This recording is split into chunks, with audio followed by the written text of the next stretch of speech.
Lucas had been a very wealthy farmer, but he hadn't managed his farm wisely and had been very careless with his money. He realized too late what a fool he had been when he lost everything. Now he and his wife lived in poverty in a tiny house, which could hardly be called a house. The cracks in the walls made it impossible to keep warm. Rain came in through the holes in the roof. Their life was a constant struggle. They had always prayed for a child, but during their years of wealth, God had never listened. Now they were poor and had nothing, and his wife gave birth to a baby daughter.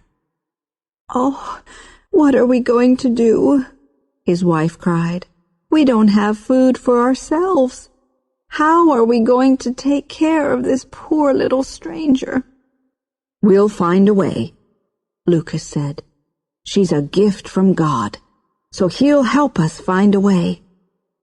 But first we must have her christened. We must ask someone to be our daughter's godmother."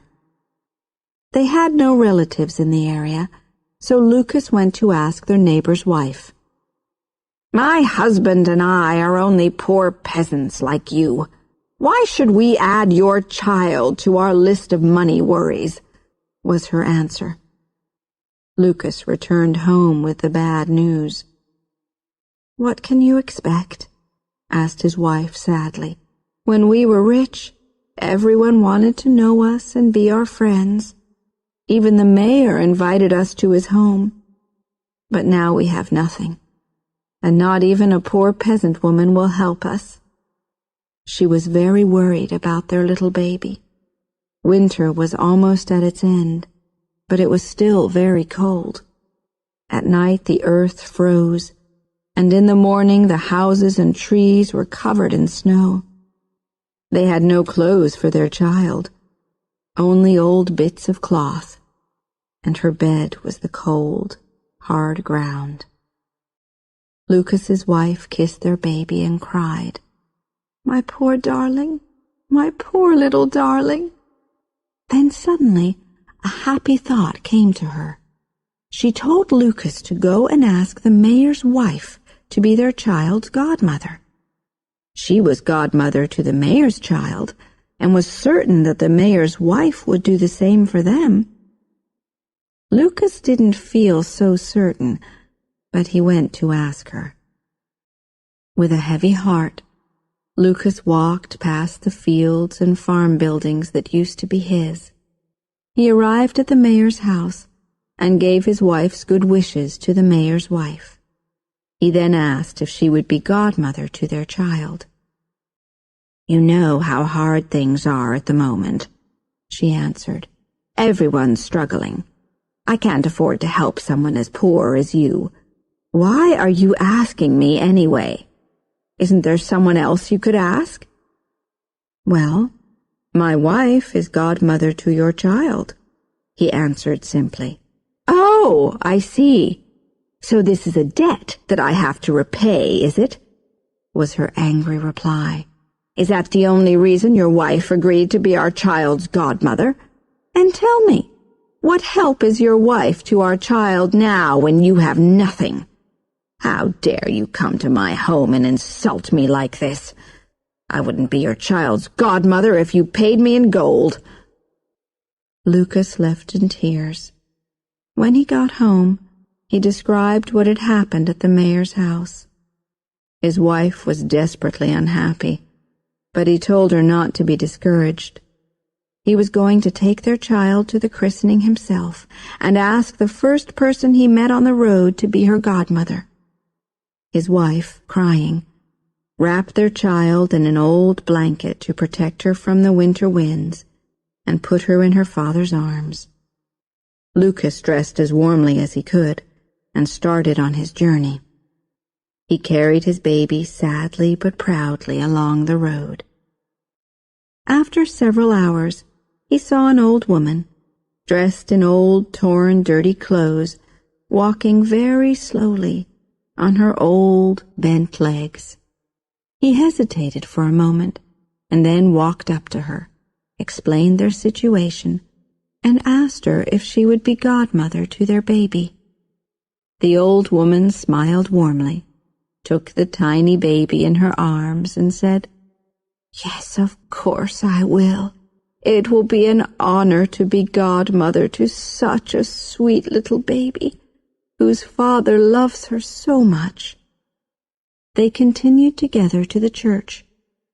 The priest was just getting ready to leave when his assistant hurried up to him and whispered that some people were arriving. "Oh, no," said the priest, who wanted to get home for his supper. "Who is it, and what do they want at this late hour?" "It's only Lucas," answered his assistant. "You know, the one who lost everything. He's as poor as the poorest peasant now." As they approached the church, the godmother saw that the assistant was whispering something unkind to the priest. So as they entered, she pulled from her old dress a golden ducat and pressed it into the priest's hand. The priest was amazed. He looked at the ducat, then at the old woman in her torn clothes. He then quickly whispered to his assistant to prepare for the baby's christening. The christening ceremony that followed was suitable for the wealthiest of merchants. The little girl received the name Marischka. After the christening, the priest walked with them to the door of the church. His assistant walked with them all the way to the gate, hoping for a nice reward. The old woman gave him a golden ducat, which he received gratefully. When Lucas and the old woman reached the place where they had first met, she handed the baby to him. She then reached into her pocket and pulled out another golden ducat, which she put inside the baby's blanket. She smiled at Lucas and said, "This is my gift to your child. This will provide enough money to bring her up well and give her everything she needs. This child will bring you and your wife great joy and comfort, and when she grows into a woman, she will have a long and happy marriage." The kind godmother then touched the ground, and suddenly a beautiful rose bush appeared, covered in sweet-smelling flowers. Lucas bent down to admire the lovely flowers, and then turned to thank the old woman. But she was gone. He was amazed and confused. "Goodbye," he called. "Thank you, kind godmother." He stood there, holding little Marischka, looking all around him. He would probably have stood there for hours if Marischka hadn't started crying for her supper. So he began walking, and as he walked, he thought about all the wonderful things that had happened to him that day. At one point he stopped and felt in Marischka's blanket to make sure that the ducat was still there, that he hadn't dreamed it. He took it out, and suddenly it became 10 ducats and fell out of his hand all over the ground. Again he stood there not speaking, full of amazement. He gathered the ducats up, laughing, put them in his pockets, and almost ran with Marischka back to his home. Lucas's wife had been waiting anxiously at home, hungry, thirsty, and cold. There was no food in the house, and no money. She was very surprised when Lucas ran in with a happy smile on his face and told her all about the kind godmother. When he finished, he told his wife to take the godmother's christening gift out of Marischka's blanket. The wife reached in and pulled out the ducat. Suddenly there were 10, 20, 30 ducats. She cried out in happiness and surprise. The ducats flew out of her hands and rolled all over the floor. They both began to pick the ducats up, but wherever there was one, another 10 appeared. In the end, there was a beautiful golden pile shining in front of them. They fell onto the floor, laughing and crying at the same time.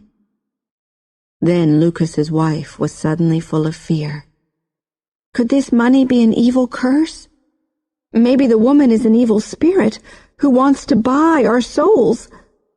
Lucas laughed. "Don't be silly," he told her. "What evil spirit would go into a church?" But Lucas knew this godmother wasn't an ordinary woman. Maybe she was a good spirit, sent by God to help them. He warned his wife, however, that they must guard their secret. He told her to hide the money and not tell anyone the true story. He then took 1 ducat for the mayor to change so he could buy eggs, flour, bread, and milk. When he asked his wife what else he should buy, she immediately answered, "Our land, our house, our animals, our fields." "Tomorrow morning," Lucas replied happily. Then his wife became very serious and said, "But Lucas, please manage them more carefully this time." Lucas took her in his arms and told her quietly, "I promise to do this, for you and our child. I've been very silly and caused us much unhappiness and worry, but I've learned my lesson. Please believe me." He then left to get their supplies. While he was out, his wife sat holding her baby and dreaming happily about their future. After some time, Lucas returned with the mayor's servant, who was carrying buckets of fresh milk, a basket of eggs, and some wonderful cakes. "The mayor's wife sends her good wishes to you both, and has sent me to help you in any way I can," the servant told her. Lucas's wife thanked her, and watched as the servant then began preparing a fine soup for them on the fire. Lucas had also bought 3 soft feather beds, which he put by the fire. The next day, Lucas went to buy back their farm. The mayor's wife was extremely curious to know how Lucas and his wife had become wealthy again since his visit to their house the day before. So while Lucas was out, she visited his wife and asked questions. But Lucas's wife didn't give away their secret. She just told her that Marishka's godmother had very kindly given them enough money to help them start again. After the mayor's wife left, Lucas's wife sat by the fire, thinking about their kind godmother. She thanked her for giving them a second chance in life.